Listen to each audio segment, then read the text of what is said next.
Guardian Radio, your station for up-to-the-minute news, intelligent, interactive, and engaging conversation. 96.9 FM. The views and opinions of the hosts and guests are their own and do not necessarily reflect the position of the management and staff of Guardian Network.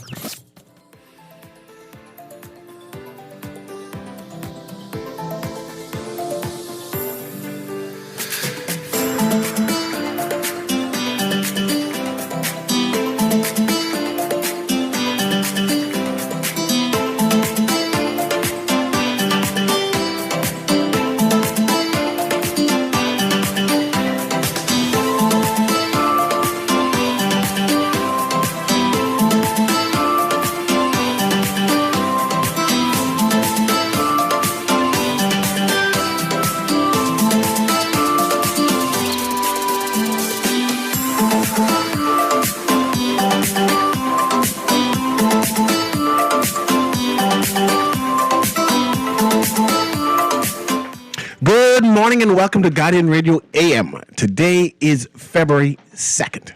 It's a little after 11 o'clock in the morning. And once again, my name is C.A. Newry, and I shall be your host for the day. Today, I plan to have a difficult topic. I'm going to hash out, analyze, conclude. I can need your help with this, right? I plan to challenge the status quo. I plan to challenge the narrative. I plan to construct a new narrative. I plan to have you think it out in order to challenge the establishment in order for us to create a new narrative. Today I'm talking about gangs, right? For the past week, I spoke with Aaron Green. We had some exchanges on air where I had the premise that there isn't any gangs in the Bahamas. Of course, that has been challenged repeatedly. People say, you're talking foolishness, Newry. Of course there are gangs. And I always challenge back and say, then what are the gangs? How come as yet we don't have any narrative of where the gangs are, how they look, what is the definition of it, right? I have one or two voice notes I want to play today where I have been hosting a number of conversations in order to come to a conclusion. And I want you to follow me. I mean, it's going to be a rough conversation, but I want you to follow me because I believe that we, the Bahamas, have been misdiagnosed. This crime spree that we're going through right now has been misdiagnosed. And if you have been misdiagnosed, I mean, whatever remedy that you're rendering, right, will not save the body. The body will continue to decay. I believe that we're going through some tough times now, so we need to diagnose properly. We need to find out exactly what is happening in order for us to deal with it. And I believe, this is my premise, or this thesis statement, that's what Aaron has used, them big words. My thesis is that our leaders have misdiagnosed the problem, this crime spree that we're going through, as gang-related. And because they have misdiagnosed it as that gang-related, they're not dealing with the problem, and we're only dealing with the symptoms. And this 30-year problem, you hear what I call? 30-year problem of criminality will continue generation after generation because we have not as yet identified what is the problem. Today I have Valentino Scrooge Brown with me, right? What did the Prime Minister call Rodney Monk, Aaron? What title did he have? Consultant. No, he wasn't consultant. Violence. Interrupter. Yes, interrupter, crime interrupter, something like that. I have Valentino Scrooge Brown, who is a crime interrupter, right? Inner city advocate, activist in this community, former gang member. I'm going to ask his expertise on this. I'm going to challenge him. It's going to be a rough conversation. But before that, I have a voice clip of a conversation, part of a conversation I had, right? And I want, see, this is when you slow down. If you're driving, I want you to turn up your radio little. If you're inside your office, I want you to turn up your radio little. Because this person, Donato Misic, is a social commentator, Bahamian, but he lives in Turks and Caicos, a specialist there, right? But he's a social commentator, a social advocate also. And I was giving him my story on what my premise is about this gang thing. And this was his response. And this response alarmed me to the point where I say, Scrooge, we need to have a show. So let me play that now. Producer, play that. Aaron, listen to this too, because I want you to respond to this. And then I'll formally introduce my guest, Valentino Scrooge Brown. Go ahead, producer. Now here's my, and Ron, this could be for you. Here's my conspiracy. My conspiracy is the word gang is being used for us to target the problem as an American-centric style of way, where we arm the police force with more weaponry and more cars and more surveillance, and then we privatize the surveillance like the drone garbage. And so that is how we're going to attack this problem. We're going to attack it as if it's gangs. No, when in actuality, what we should be saying, these are a bunch of serial killers living in neighborhoods who got 2, 3, 4, 5 bodies, and they're being glorified by the little punks in their neighborhood because they kill other Bahamians. And if the narrative is not ever going to be crafted as that they kill other Bahamians, they're not a gang. These are Bahamian serial killers that prey amongst our citizenry. If you never word it like that, we'll keep trying to fight gangs. But once we start wording it as they're Bahamian serial killers, you know what the public is going to ask to do? But why we are not killing them? Because now, see, we're looking for solutions to help the gang problem. They ain't no flipping gangs. These are serial killers. These are serial killers. Serial killers on our street. I remember a bishop text me one time when he was talking about this and say, hang them all, Newry. Hang them all, and that all this crime thing would end. And I said, no, you can't hang them all because I disagree with hanging. But if these are serial killers and not a social problem of gangs, then again, my premise is we are dealing with this differently. I'm going to read a headline from 2017. That's like 7-8 years ago. 2017, let me try to bring it up, right? 2017 headline. It says, let me see where I can find it now.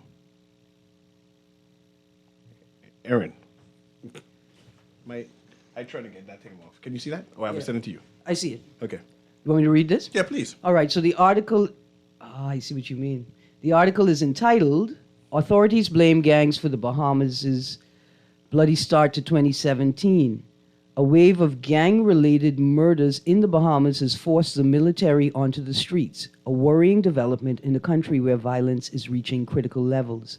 The Caribbean archipelago of approximately 8,000 people has already seen at least 27 murders since the start of the year, with 7 dead over the past weekend in the capital of Nassau, according to Tribune 242. If violence remains at this level, the murder count by the end of 2017 would hit 224, equivalent to a homicide rate of 57.77 per 100,000 inhabitants. That's right, yeah. That was February 2017, about 7 years ago, thereabouts, right? The headline is similar to what it is now, right? Where there's an uncontrollable amount of murders, unexplained murders, right? And say by February 2017, they said that the numbers were ready to 27.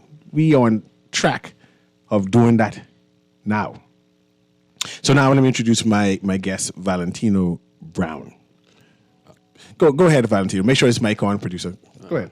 Good morning, Bahamas. Valentino, go ahead. You have a text? Valentino, you were a gang member. Briefly explain that just for the listening audience and give you credence of who you are. Like I said, good morning, everyone, and it's a pleasure to be on your show, you and Miss Green. I've been listening to you guys now for a few years now. You guys do a tremendous job of your collaboration, and I like the fact that how you all share the podium together on your individual shows. Yes, my name is Valentino Brown. My nickname on the streets were Scoochie or Scroogey. I'm a former gang leader, not gang member. I'm one of the former leaders of the Border Boy gang that started in the early 90s. And, you know, you were saying, Mr. Newry? I want you to describe what is a gang from your background, and then I want you to tell me your words. Do we have a gang problem here in the Bahamas right now? Okay, let me first explain to the general public. When gangs first break out, the first gang that I knew in the Bahamas were the syndicates, and that started in the early 1987, 88 to 1989. Then after that, there was a major group formed called the Rebellion Raiders, you know, which is a little further down East Street by Big One area, Young Street, go straight down to Ross Corner, and the neighboring Peter Street, all the side corners. That was a whole entire neighborhood built up of one particular gang called the Rebellion Raiders. And their numbers was in the hundreds, could be probably in the thousands of young men and females. Then thirdly, you had the Mason murderers and the Border Boys. We were the third major gang form in the country. It was all about neighborhood, protecting neighborhood at that particular time. Some of the numbers I could say, going to Junkanoo, that myself, James Charles, Ronald Maprat, and a few others, when we went to Junkanoo, the numbers that we had could anywhere be from over 1,000 to about 12, 13, probably even 1,400 young men in this country. The Rebellion Raiders were the biggest gangs. They had, like I said, listen, they could have run probably into the thousands, honestly speaking. When they walk, they would have the whole of East Street blocked out when they were going to Junkanoo. Similar, we were next to them. Not in size, but in numbers, we would occasionally have big groupings of hundreds of young men when they get down to Junkanoo or Quincentennial, some type of activity or the fair or the carnival we would gather, and that would end up in the hundreds and hundreds. So we'd be commanding hundreds and hundreds of young men, the leaders who are that particular group. If you ask me today if they are gangs, well, the Border Boys now has transformed into the group you all might call, excuse on there, mad ass. That's just a generation of young guys who we grew up in the area. They watched us, we took them to Junkanoo, and now they inherited. Now they're the leaders. Okay? Now that has deceased now because guys no carrying that title. You're trying to say that gang no longer exists? The gang do no longer exist as a name brand where we have young men hanging together because everyone knows now if you carry the name of a gang name, you're a goner. So guys have dispersed now and then in their small pockets around in neighboring group and they have their own particular friends. I want to echo that just for the listening audience, right? There's no such thing as a structured, organized gang that carries name because police tend to target those people. So guys are getting smarter. They've taken the numbers out and they've come pockets all over Nassau. So there is no large gang organization to say, well, this is the gang here and they control a environment. That's what I want to know if that exists. In some cases, you could say that because you call them hot spots. You see, for that particular time period, they could have a grouping of guys, probably 10, 15. You understand? But it's not particularly overall gang they control. You're saying 10, 15 people in no gang. That's why I explained earlier. So I want to ask this question. Were we, the general public, safer when there were structured and organized gangs? Or are we safer now that those large structures have been destabilized? You're not safe now. Back then, we had structure as leaders, and we wanted to deal with the situation when it comes to man to man because I know what you could do. You just shoot at me, or you just shoot my friend, and I come at you and I shoot your friend. So we see that, if we keep this up, no one's going to win because all is supposed to be bad man. But when bad man seeing he getting shooting his friend getting shoot, you start to respect one another, and you come to a point where, hey, I better try reason with this guy, or I'm going to lose my life because this guy is just like me. Mm-hmm. So Lyndon Pinland did a program with us back in the 90s where he got all the gang leaders together, and we sat down to the table, and that's how we get to stop the gang escalation in the country. And that's why you see the branch off of pockets now, because we didn't further it. When Sir Lyndon came up with the plan, it worked as talking to individuals. All us started get to know one another, and these were our enemies. We tried to kill one another. Some of us killed one another, different groups, but we came to a conclusion with Sir Lyndon, and we started to talk to one another. But after that, there was nothing for us to continue, like no finance, no future, like to say, what are we going to do now that we call peace with one another? Mm-hmm. So there was no, plan to, say, give us contracts or train us to be businessmen or whatever. So many of us just went in and started selling drugs in pockets. And then the guys who looked up to us, they started their own little pockets of gangs. And now that's what's going on right now. So I've seen a police report When I say police report, it's a leaked document because I have never seen a police report, actually. And the police has never come to the public to say, this is what we're dealing with in terms of these are the gangs, these are the names, these are the neighborhoods. They call them hotspots, right? They call Taylor Street a hotspot, even though there's no organized gang there. They call Hay Street a hotspot, even though there's no organized gang there, right? My question to you is, the report said there are gangs called the Mad Ass. The report said there's a gang called One Order, right? I want to know, where are these places? Where are these people? Let me explain something to you. Them days are gone. But What you mean them days are gone? The police just said recently that we haven't gang. I ain't worrying what the police say. Because you sounding like menace right now. Like I could tell you, but then my life would be in danger. Yeah, you sound like you just concerned. If you're concerned, we cool, we can say, well, let's change the topic. But what are you saying? Like I say? What you saying? What you saying, Newry? I want to know, do they exist? That's what I want to know. Listen. Gangs have dissolved now, okay? Listen to me. There are no big numbers of gangs. There are pockets of guys who are doing their own thing because they don't have nothing constructive to do, okay? They're leading their lives the way they're leading their lives in these communities. And a lot of them are losing their loved ones just as well as they're taking people's loved ones. And you have right now, where the Bahamas is 21/7 with 100+ murders. Do you think everyone in the country is involved with gangs? No. But I can tell you one thing, we got a lot of mad, poor people in the country, which will make people think. Right. And so for me, the question I asked yesterday we have a bigger problem. Was, right, is there a difference between lawlessness and criminality, right? And what's driving crime more? Lawlessness. Is it the lawlessness or the criminal? Lawlessness. Yeah. Lawlessness. Some years ago, the bishop, and I see the caller, I'm coming to you now, caller. The bishop of the Anglican faith, Gomez, said we have a culture of corruption. I have people are saying that we have a culture of violence. That culturally, we have adopted an American system of challenging the police force. Do you notice that when the what do you call the church people them? What civic group? You mean the Pastor Mario Moxley? Christian Council. When the Christian Council speaks, the Bahamian people tend to react with a rage. How dare do they speak? Who are you? And I'm saying now our problem is a cultural thing that we are dealing with.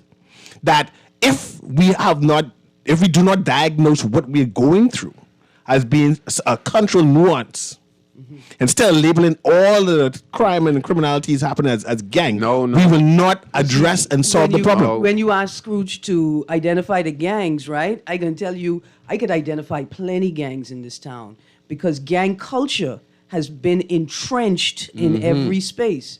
Churches operate like gangs, right? Politicians and parties operate like gangs.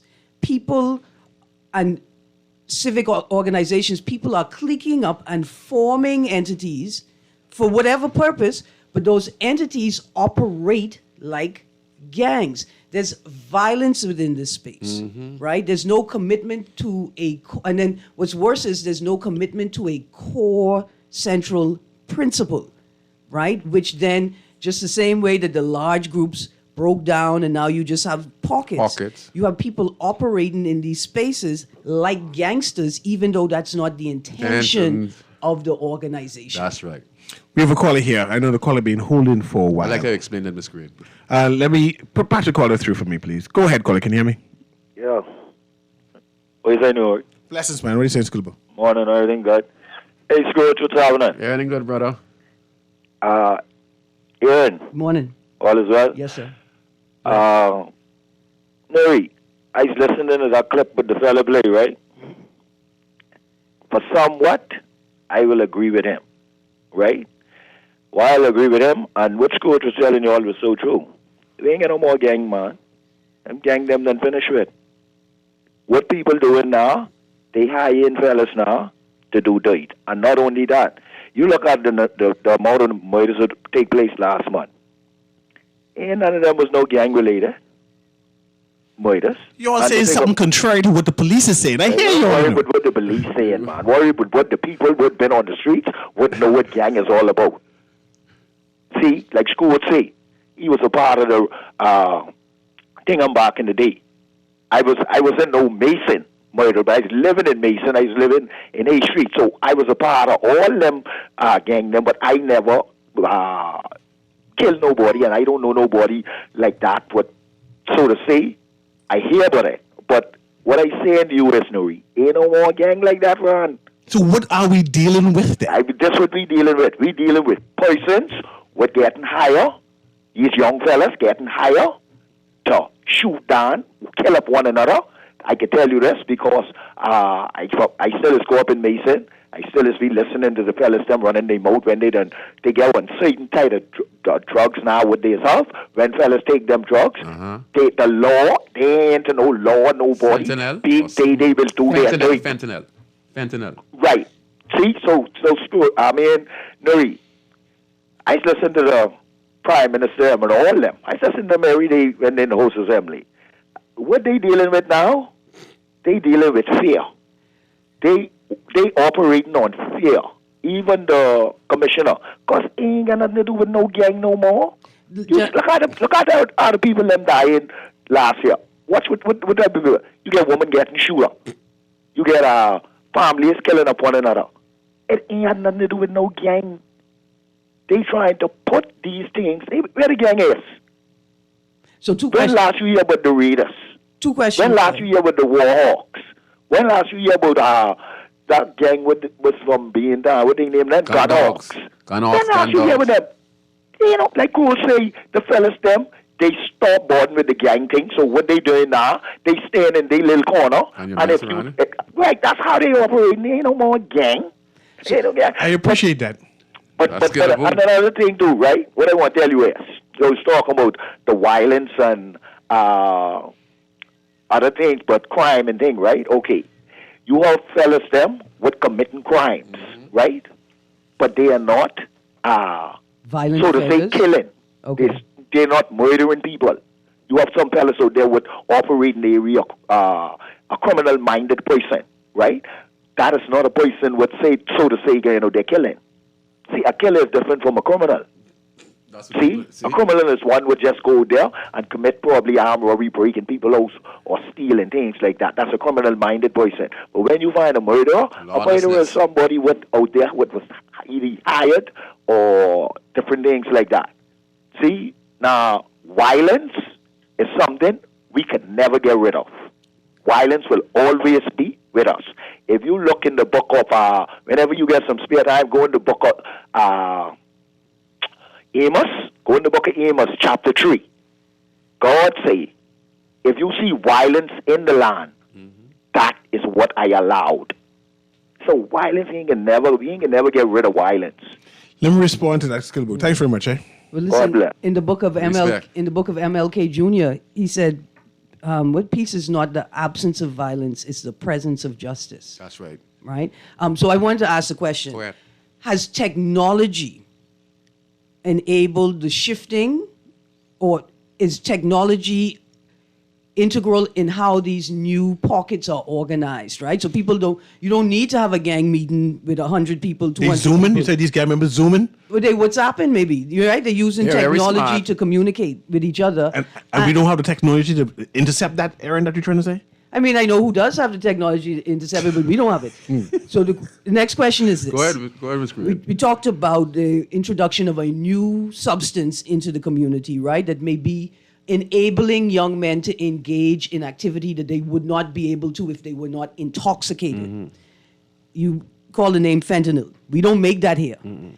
Would decriminalizing cannabis and allowing individuals to grow a certain amount of plants like Trinidad or Jamaica, would that help to destabilize gang criminal activity amongst those who are importing cannabis and other substances? So you can now target, no tolerance, target the importers of substances, because you know people can legally grow cannabis at home, so they don't need to import it. And anybody importing anything, we just shut them right down. Would that be an effective strategy to destabilize some of this criminal activity taking place? Wow. That's a very good analysis just now, Miss Green. Now I'm going to try find my best to answer that. I think if you were to allow guys to grow marijuana, it would, and the police would now be able to target those who are bringing it illegally into the country. I think that would be a big plus. I think it could also be a solution to some of the problems dealing with the marijuana, probably even dealing with the crime rate dealing with the marijuana. Because I honestly want to say this. You know that most guys who come into prison who get charged with serious offenses, what is their number one occupation? Selling half bags? There you go.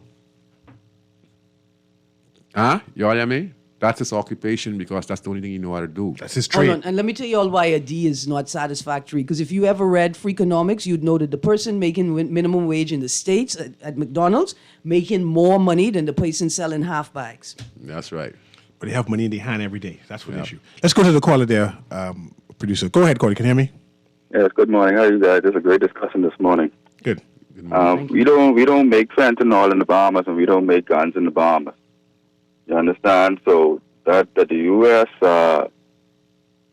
They're putting their changing our culture, and the more we look at the U.S. like television, all this stuff we have access to, affecting these young guys, man. Because these guys who killing people, they like 15, 16, and 17, you know.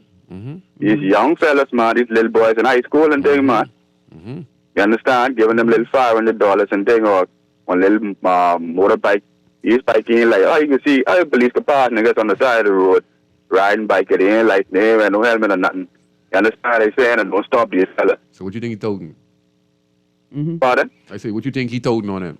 All right then. You understand? They saying they riding around free and clear. You ain't getting nothing happening to these fellas, man. And I heard on another talk show they were saying something about criminals don't have no future, right? But these guys looking at certain man, them who got all that money in the Bahamas now. What Brent Simmons daddy used to do. Rolling some of that. Yeah, but I understand your point. You understand what they saying? Wrecking was morally bad, but accepted culture. You're right?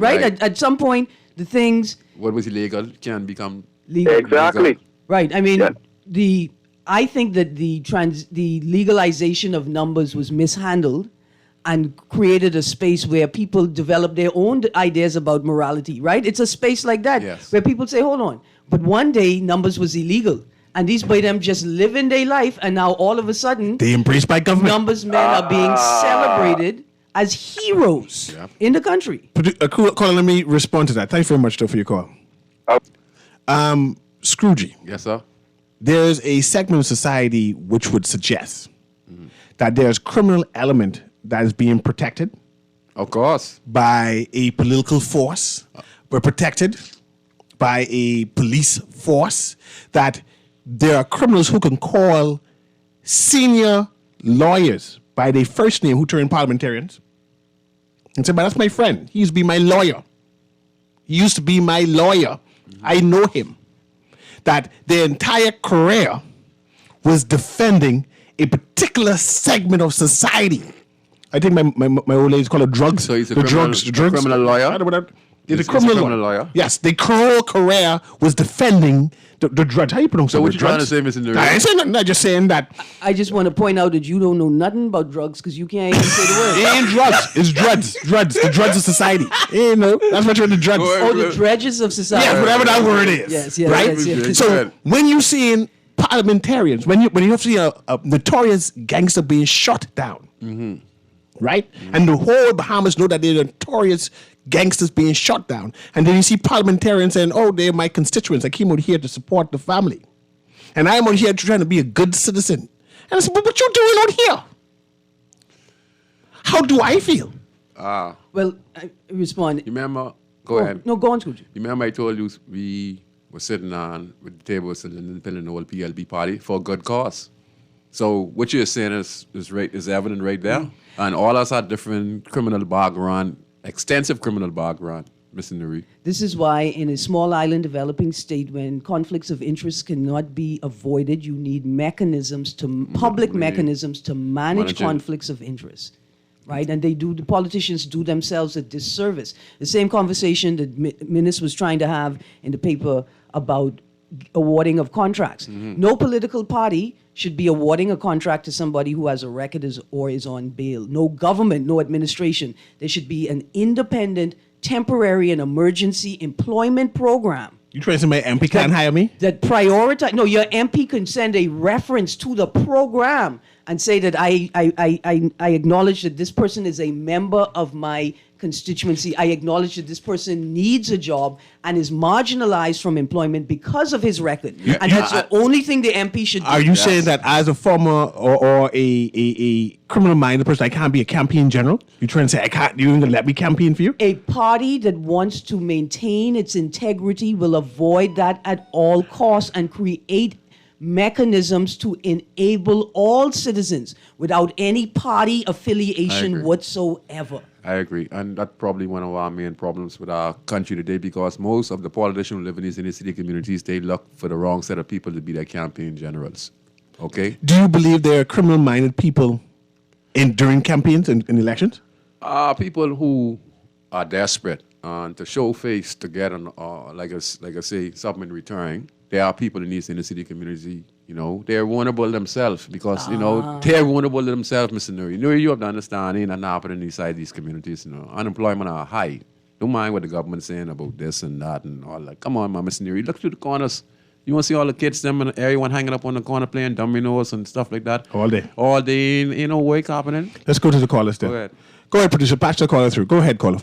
Good morning, Mr. Newry, Ms. Green, and good day to you, Scrooge. Bless up to you, sir.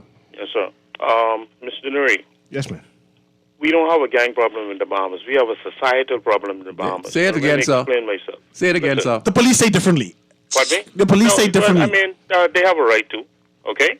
Listen, what do you expect with a lot of young, stateless young men in this country? Can't get a passport, can't get documentation, right? Yet you're taking away what they call home, which were illegal. I'm not condoning that, right? Listen, why don't we just take the buck and those who are eligible for residency, citizenship, whatever, let's hit the nail on the head and deal with it and start afresh. Listen, you check the ratio of the young men who are being charged for murder, right? In this country, and you'll understand exactly where I'm going with that. He's right. All right? And listen, we're talking about gangs. We have a bigger problem than gangs in this country. All right? We have those American drugs that are being disseminated through the country. You know what the young men say today? 16, 17, 18-year-old. They take two Mali, and they're ready to kill the world. Because they feel like there's 3 or 4 poisons in one. All right? And check the ratio in the streets. Most of the young men that are killing are under 25 years old, sir. And who are being killed are under 25 years old. Yes, sir. You think they're just picking up a gun and just going and jumping in the car and going to shoot? No. They have extra ammunition with them, which is the Mali drug, okay? And I want you all to know. Thank you very much, Carl. When you see the video, remember the video, the 2 officers in the police car, what we doing, squatty, we drinking? They trying to empower themselves. They need to feel stronger. They need, right? Everybody out here is scared on both sides of the table. They know 15-year-old boy wake up in the morning talking about, I's a killer, I's born a killer. They got to get intoxicated to be able to do these things. They are also victims. And where they come from? Don't come from here. I don't know anybody growing Molly in the Bahamas. No. You go ahead, guy. Hey. And I just want to say this Go ahead. To those who are listening. You see everywhere you go, murder this way, murder this way, murder this way, murder this way, murder this way, murder this way. The police up and down. I say, I live on East Street, Lewis Street, Miss Green, and we can't rest. Ambulance 4, 5, 6, 7 times a day, and all we can say that someone just get shot or that someone just get killed in the country and all around the country. It tells you that we have a bigger problem than gangs. Yeah. If I'm a former gang leader and I'm telling the country this, because I've been a bystander to watch things develop, from being a gang leader to watch it develop where it's just pockets. Now, you just have murderers on the street. You have murderers and wannabe murderers who watch other people, and they themselves become in tune with that type of mindset. I have a next caller I'm going to go to. I'm producer Patrick caller through, but I'm going to ask you this, Scrooge. Go ahead. Is there such thing as contract killers in the Bahamas? What you mean? Does that exist? You want to play around? Go mess around somebody, you would find out. No, I don't want to find out. Ask the pump attendant in the gas station yard who just got shot the other day. He was not the intended target, you know. His co-worker was the intended target. And let's just say that big grown man in that video walked up and did not even look in that young man's face.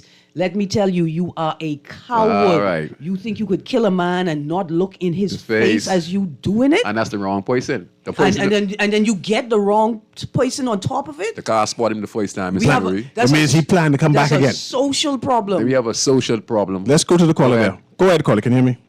Yeah. Good morning.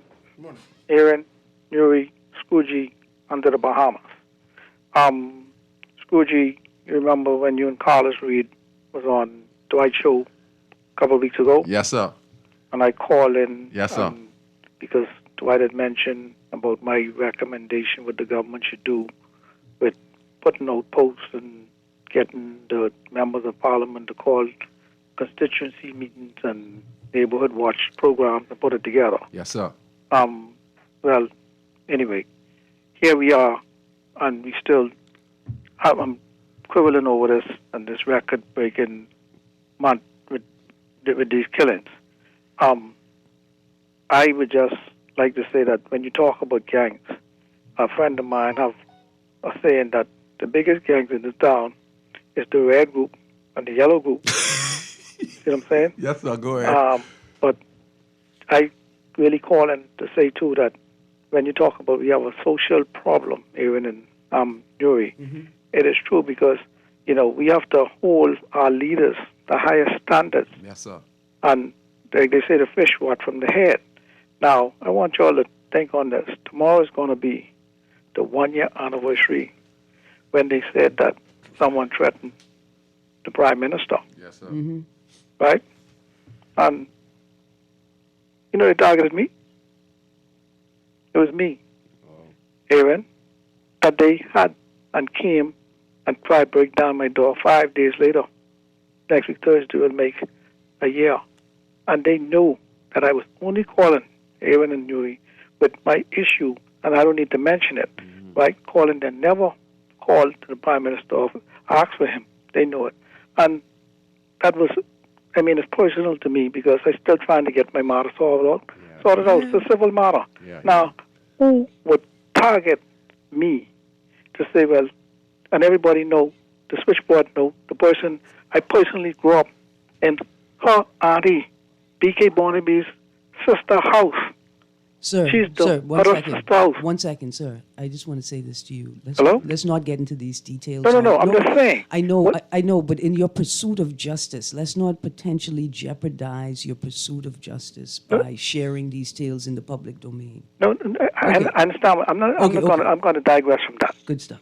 The issue is where things need to be, and y'all are right. It's a social issue, and like I mentioned before, they need to take things in hand and do what is right and set example in carrying this nation forward. Because when you look at what happened, let's go back to the 70s and 80s. Killing used to happen like this. Cultural mix of culture. You see what I'm saying? And that's basically all I have to say today. Thank you very much, caller. Let me sort of clear the board by getting all these people to get their 30 seconds. Let's go to the next caller. Go ahead, caller. Yeah, good morning to your boys, Scoochie, Aaron, and CA. Yes, sir. I like the last caller and the caller before that.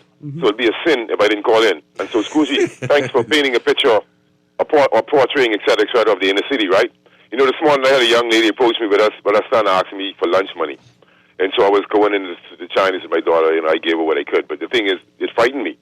So, we know that we have a gang problem, but the young man was painting the reasons for it. And so, the thing is, if we in denial of that, then that's a problem. That last conversation was very scary. Okay?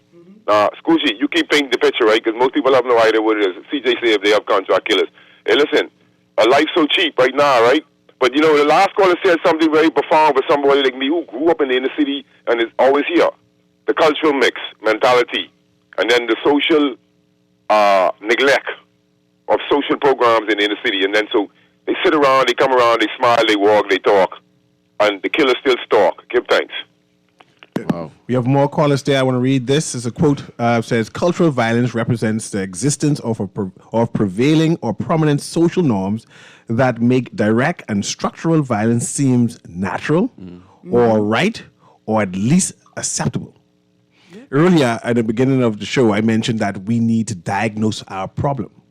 The diagnosis that we have right now is saying that it's a gang issue, right? And we're hearing that from people off the street say this ain't no gang issue. It's something bigger than that. So I'm trying to say, if we want to solve or stop or retard or slow down this criminality that is happening now, we need to properly diagnose what we are going through now, or continue to just treat the symptoms. And the next, since this is now a 30-year-old problem, the next 5 years, the next 10 years, January will come again and say, my God, it's another record killing again, and we don't understand. We could label it again. Surely some kind of gang. Let's go to the caller here again. Go ahead, caller. Can you hear me? Hey, good morning, Erin, CA, and my good friend Scroogey. Hey, good morning to you, sir. It's a very tough act to follow by all of the other previous callers. My personal view on this is it is a societal problem. It's a societal problem from the mere fact that we are now have a country of poverty that is stricken just about every household, every average Bahamian household here in this country. You know, basically when we really analyze this, as the previous caller said, the crime level as we are experiencing today, we have never experienced in the 70s and 80s when we were growing up. That is when the middle class was really the middle class, and you know the families made enough monies to keep the families floating. Today, that is not the case. Many persons in this country right now have to work 2 and 3 and 4 jobs just to try to put monies to determine whether they're going to pay the light bill or whether they're going to put food on the table. And remember, a household full of hungry children is going to drive just about any parent to go out there to try to do what they need to do in order to feed those hungry mouths. We need to end or try to lower the poverty level in this country to a comfortable level where people can begin to breathe comfortably again. And that's the bottom line of this. That's it. And listen, it's not just the average Bahamian. Thank you very much. Right? It's every Bahamian. That's Because right. Every Bahamian has the right to live comfortably in this country, and we will dance around the issue as much as we want. The issue here is the poverty and the misery index in this country is so high that everybody, even the normal law-abiding citizen in this country now, have to think twice and 3 times on how to figure out how are we going to take care of our families. When we watch certain families in this country, they're prospering. We have to end the poverty level to this at this level. We have to bring this down significantly so people can begin to breathe comfortably again in this country. Thanks for taking my call. That's it, Ms. Green. Yep. All right, that's it. I'm going to say it's not just the people who we think are poor people that are psychologically affected, because rich people every day on the road show you the level of frustration they're living with as they ignore and breach traffic controls. Everybody is desperate to make the most of their time, right, and to make the most money as possible. Let's take a quick commercial break. Callers, I see you. As soon as I come back from the break, I'll patch you all, and you only get 30 seconds because you know we soon go, right? But it seems as if we have a Robin Hood here. When I say a Robin Hood, that they have criminality who's now being praised as heroes. That once upon a time, industries would you say, man, they are hardcore criminals, and now have been accepted and being heralded by the establishment. And so when you see criminality, you see that and say, man, surely I can become successful too. Or when you see politicians and state actors, people in red plates, people in police cars ignoring traffic controls and basic laws, basic rules. And people say, well, if they ain't following it, why should I? We'll be right back. Guardian Radio AM. Way to go. Love the show? Want to give your support? Become a sponsor today. Call 302-2300 for our rates and packages. That's 302-2300. Become a sponsor on Guardian Radio 96.9 FM. Fresh news, smart talk, all day.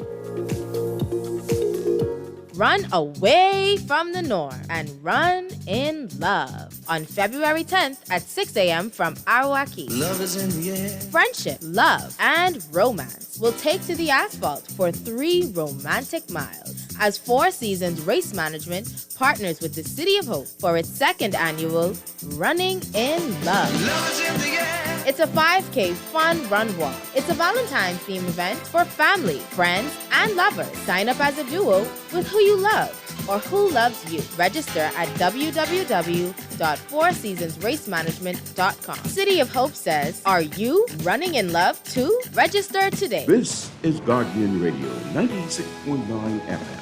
Fresh news, smart talk, all day.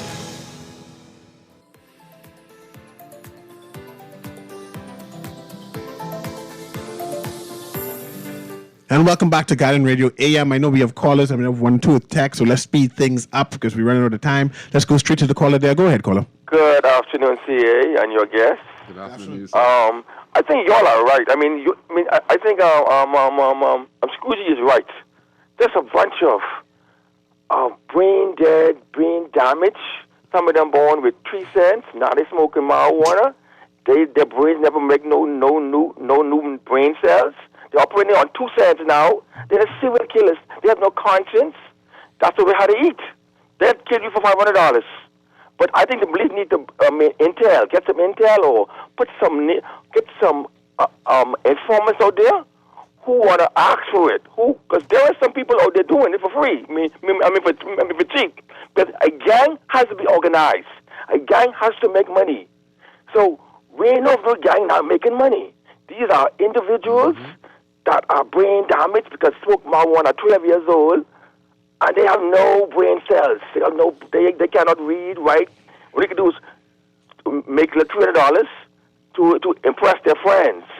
So the police need to do the intel work and find out who is the serial killers killing people.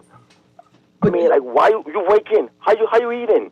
Let's start the intel before then. How are young people allowed to exist in the system with so many rules and so many standards? How are these young people allowed to exist without getting what it is that they need, right? You're telling me they're born with 3 brain cells, which suggests that they are what we call crack or alcohol fetal syndrome babies. They are victims of something. If they didn't finish school, that means some truant officer, some administrator didn't follow up on their job to ensure that these kids are in school. It means that the government didn't create a program for these people because the government has an obligation. Now remember, like you said, 1974, I was born. I was diagnosed as a crack baby because my mom was on crack cocaine. And if you look at the statistics in the 1970s, you would see where thousands of young Bahamians were born and most of their parents, aunties, their uncles were on crack cocaine, so we were drug babies or alcohol anonymous. You know what that means? We ever had a problem from the inception and we did nothing about it. That's the effect of us because like you said, my mom was on crack cocaine. I don't know what my father was on. My father went to prison. Why? I was born in my mother's womb. So what you think? Let me ask you this too. I know you have some text here. Is there any no-go zone that Bahamians can't travel to, tourists can't go to, police can't? Because they said if a gang have no-go zone. You can't come through here. This is my territory. Exist any no-go zones? Man, you could go anywhere in the Bahamas, man. And the tourists that come to the Bahamas is not in danger. Look at our statistics, Mr. Newry. We need to explain this. We have a block-on-block thing in the country. If you look at the 20 murders that happened in this country, you would see that no tourist was killed with no firearm in this country. We had more tourists died of getting bite from shark and died on scooter bike accident than we had them being assaulted with a firearm. We had probably 1 or 2 murders in the last 15 or 20 years where we had Bahamians who did criminal offenses against tourists. But that is basically not even 1%. We have about 7.7 million visitors, and we have a record now about 8.7 million visitors visit our shores every year. And none of them are in danger. But we have a block on block, and a travel advisory the U.S. government gave was an advisory that advised them that we have a block on block situation and don't go certain spot. But guess what? This is not a spot that you can say don't go. It's a spot where the person who had intended target was at that particular time, and that person make them move. They're not going to be there tomorrow again because that same that happened 2 days ago. What the killer's going to go back there for? Absolutely. Go ahead with the text. CA, Aaron and Scroogey. Interesting newspaper article from 2017. This is the article you read? Facts, actually. My question is, those figures cited were gathered during the term of this similar administration. the party's administration. Where were the interrupters, police experts, police doctors, paid consultants, and JPs just 7 years ago?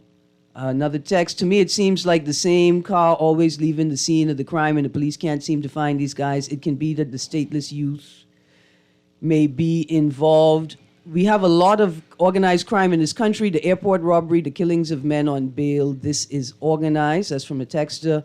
Another text. Wendy's, Kentucky, McDonald's, Burger King are constantly short-staffed. Work is available for those who want to work.